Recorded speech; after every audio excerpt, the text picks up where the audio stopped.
Hey friends, Ash here with Gents. Got a miniature haul for you guys today. Couple first impressions, two different green fragrances. Well, fragrances in green bottles, I should say. I bought these from Fragrance X. Got Roberto Cavalli Paradise Found, a new release, and Dsquared Greenwood.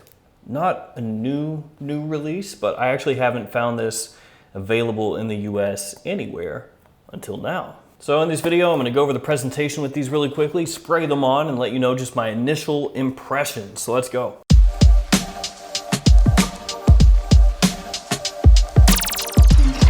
I guess first off, let's do this one, Roberto Cavalli Paradise Found. This one just popped up on Fragrance X maybe a week or so ago, and I went ahead and placed an order. This was actually the fragrance that really caught my eye, and then I just threw in some other stuff too. And here it comes. Like a little gemstone. Wow. So on the box, you've got the name of the house, name of the fragrance, size and concentration. This is a 2.5 ounce bottle, eau de toilette concentration. Got the Cavalli logo up at the top. And the box looks pretty nice. It has these kind of ferns, like these fern details all around the box. Badge code 0218. And here's the bottle. Looks like a little emerald.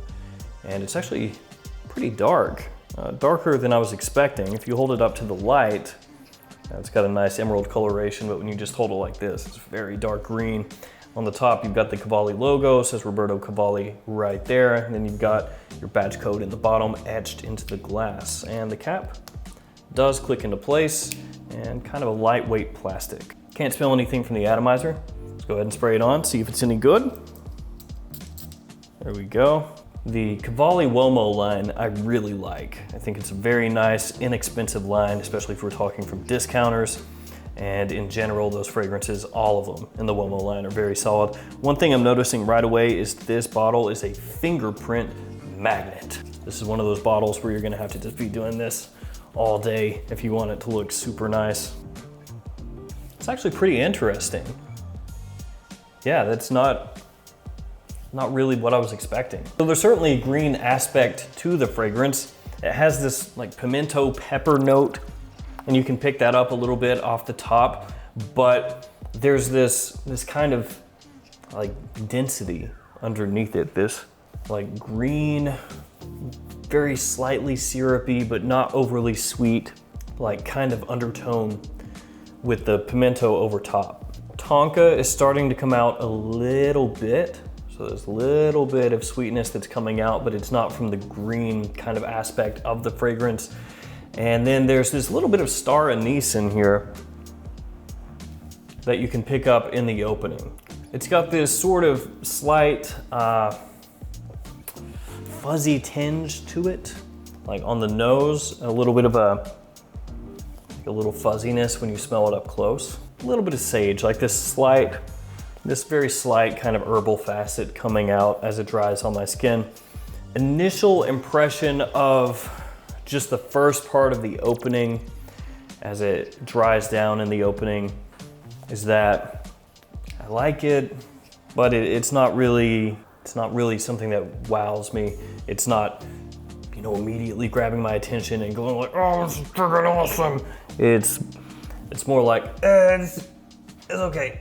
We're gonna let that keep drying, see if it gets a little bit better, and open up Greenwood. So in case you're not aware of how Dsquared did their wood line, they did their wood dirty. So they had a wood line, and they discontinued the wood line. And some of those wood fragrances were actually pretty well regarded. And after they discontinued their wood line, they brought out a new wood line. Yeah. So Rocky Mountain Wood, rest in peace, Dsquared Wood, how you doing? Unfortunately, Dsquared Wood, the first one of the new batch, was really boring to me. It's not that it smelled, you know, offensive or anything like that. It was just really boring. So we've got two green bottles on your screen. They might be looking darker.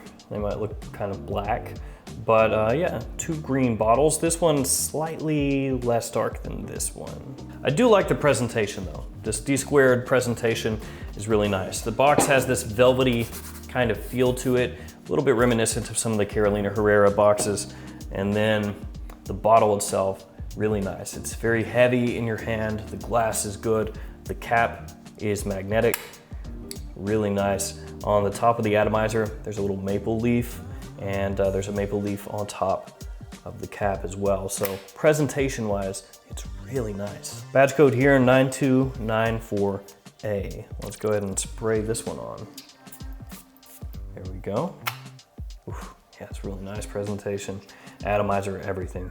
So there's a good amount of lemon right as soon as you spray this on. So you get this citric opening, and you do have woodiness underneath. So lemon, the tiniest touch of spice, not too much. It's more citrus and nice fresh woods underneath it. Now there's nothing groundbreaking about this fragrance in the opening, but it is really pleasant. It's basically just a modern, clean mint wood fragrance. Basically one that you would wear spring, especially summer and fall. Lots of versatility based off of what I'm smelling here in the opening. Yeah, it's just like a very fresh, ambroxany, woody scent.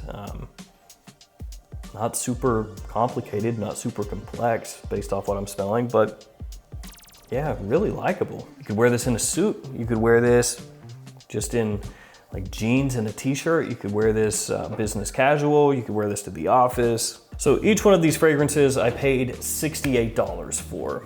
They're listed for 80 bucks, and then you get 15% off on Fragrance X's website. And I'll link these in the description as well. But 68 bucks, I think for this one, that's gonna be a little steep for a lot of people for what you're getting. It's probably a fragrance that people would feel more comfortable buying around like 35, 40 bucks, something like that. There's nothing offensive in here whatsoever. Extremely inoffensive. It's like anything that could have possibly been offensive about this fragrance has been scrubbed away. This is a woody scent, but it's not a woody scent in the sense that it's trying to smell like, you know, a hyper-realistic forest or a woody note that has like some spicy pops to it. You know, how some woods will have, you know, like a peppery kind of nature to it, or some woods, like Gaiac wood, will have kind of a darker nature to it, sometimes even smoky feeling. None of that is here whatsoever. All of that scrubbed away, at least in the opening. Now I know it has notes of vetiver, it's got notes of cedar. Like I mentioned before, it's got ambroxan in here, but at least in the opening, this could change as it dries down. The vetiver doesn't really come across like, you know, an earthy vetiver or grassy vetiver, just very clean cut. All right, let's really quickly run back through these 2 fragrances, see if they changed at all, and we'll call this a day. So Roberto Cavalli, Paradise Found. And let me know in the comments, which one of these bottles do you think is better looking? We got 2 green bottles here, which one is better looking? They are both fingerprint magnets. So the Cavalli or the Dsquared, which one? This one's still kind of interesting to me. When you dig your nose deep into wherever you sprayed and get a really good whiff, you do smell more things going on. So you'll pick up some things here or there that maybe you miss if you don't catch a good whiff of it. And that's kind of interesting to me. So to me, it feels like the base notes really of this fragrance are coming up a lot more. The top notes, you pick them up there initially and they kind of fade and meld down into the mid and the base. So what's happening now is more of the tonka and the styrax is kind of coming up, and I'm catching a whole bunch more of that. And actually, it smells to me like I'm getting more styrax than I am tonka at this point. So it does have this sweetness to it. Again, kind of like a, I don't really want to say syrupy, but almost like the sappy kind of sweetness to it. And then you've got a little bit of green in there as well, green facets, some herbal facets. And it does have this really faint earthiness to it. It's not dirty, but it does have this little faint touch of earthiness, which I would guess is coming from the patchouli. Between the two fragrances, I find this one more interesting, and this one I'm gonna give some more wear, and then do a review maybe a little bit down the road. It's a little bit out of step from a lot of the mainstream releases that have come out here lately. So it's a little bit more interesting than a lot of them, but it's still at the same time a fragrance made for mass appeal. And then Green Wood. Yeah, this is just a really easy to wear, fresh, clean, woody, modern man scent. That's pretty much it. It doesn't smell bad, not at all offensive. It's not as boring as Dsquared Wood, the original, but this is not really trying to take any chances at all. They're not even half of 1% of a chance was taken in the creation of this fragrance. There's a bit of green in here, which you expect. I mean, it's called Green Wood, the bottle is green, but it's not the type of green note that is gonna potentially turn people away. Because some people, believe it or not, hate green notes. Ah, that's weird. I like green notes, but some people, they don't like that green note in their fragrance. But the green notes in here, nothing to worry about. Super fresh, super clean, easy to wear.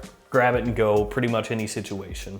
Is it gonna set you apart a whole lot? No, not really.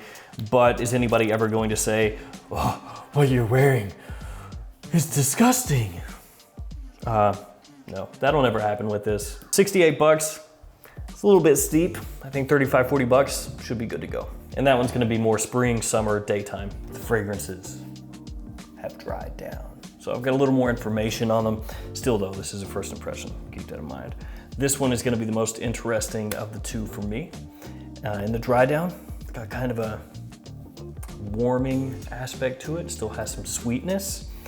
It still retains that little bit of a green touch, which makes sense. The bottle looks like an emerald and they put green ferns all over the box. So if it had no green feel at all, that'd be kind of weird. In the dry down, don't have any of that, slight hint of earthiness, none of that whatsoever. Just more a really nice, slightly sweet, kind of sexy, warm fragrance.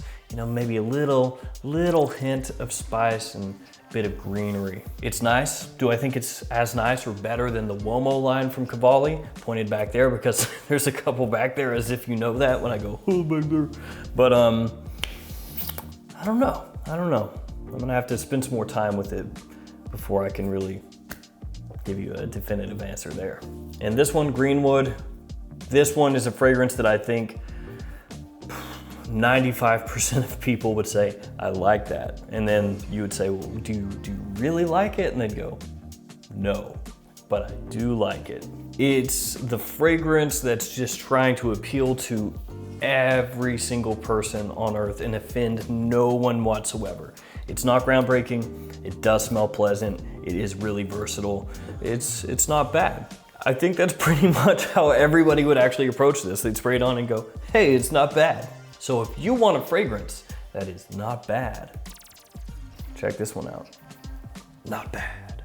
It's like the tagline. Greenwood. It's not bad. So there we go. 2 green fragrances. Paradise Found.